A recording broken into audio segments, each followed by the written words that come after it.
श्राद्ध करते हैं, हम ब्राह्मणों का भोजन भी कराते हैं, उसके बाद भी हम इतना दान पुण्य करते हैं तो भी पितृदोष रह जाता है, तो भी पितृदोष।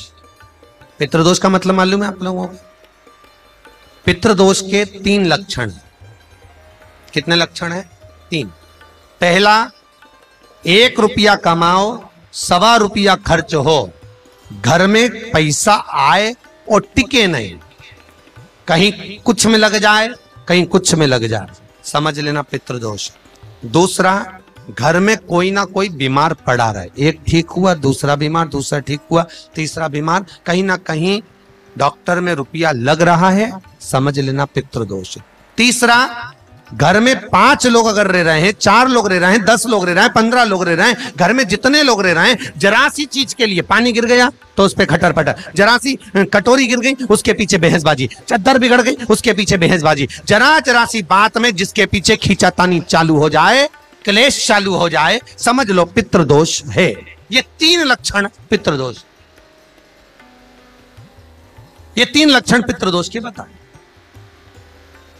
तो महाराज क्या करना चाहिए अगर पितृदोष है और उससे निवारण करना है, शांति पाना है, तो क्या करना होगा?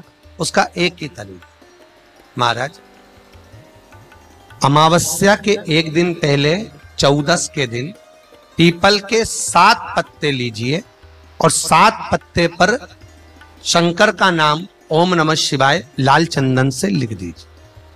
7 पत्ते पर लिखकर उसको मौली, जैसे हमने भी बंदरबान बनते ना, ऐसे मौली की बंदरबान बांध लीजिए, घर के मुख्य दरवाजे पर लगा दीजिए। कौन से दिन?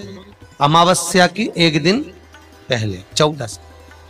अमावस्या के दिन दोपहर के 12 बजे उस बंदरवाल को खोल लीजिए, दूध की कटोरी कच्चे दूध की हाथ में ले लीजिए और पत्ते का, पीपल के पत्ते का अग्रभाग उस दूध में डुबो दीजिए और उसको ले जाकर पीपल के पेड़ के नीचे ऐसा कैसा ही विसर्जन कर दीजिए।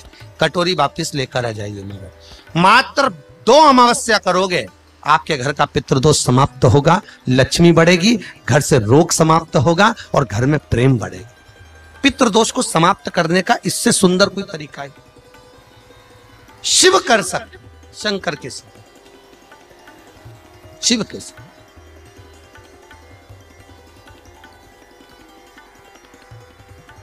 शिव करुणा सागर है। और फिर निवेदन है, वास्तु का देवता भी अगर है तो कोई शंकर ही है, पितरों का देव भी अगर कोई है तो भगवान शंकर ही है। भगवान शिव कहते हैं तब आर्यमा आते हैं, पितरों का देव आर्यमा, आर्यमा शिव से पूछ कर तब आते। दुनिया का सबसे सुंदर लोक अगर कोई सा है तो पितृलोक। कौन सा लोक है? पितृलोक। यहां तो तुम्हारे रंगीन रंगीन पर्दे चल जाते हैं, पितृलोक में तो श्वेत पर्दे, श्वेत दीवालें, श्वेत वातावरण, हंसों का रहना। भगवान भी अगर पितृलोक में प्रवेश करते हैं तो श्वेत वस्त्र धारण कर कर भीतर प्रवेश करते।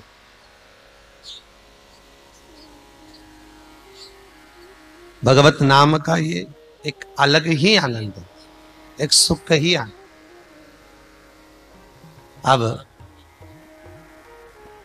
देवताओं भगवान विष्णु से पूछा, आप कहां? तो भगवान बोले, मेरा मन नहीं करता कहीं जाने का, मेरा मन केवल पितृलोक में जाने का करता है।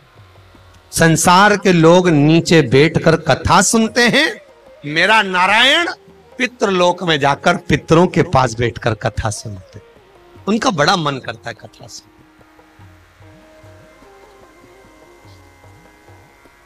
बहुत मन।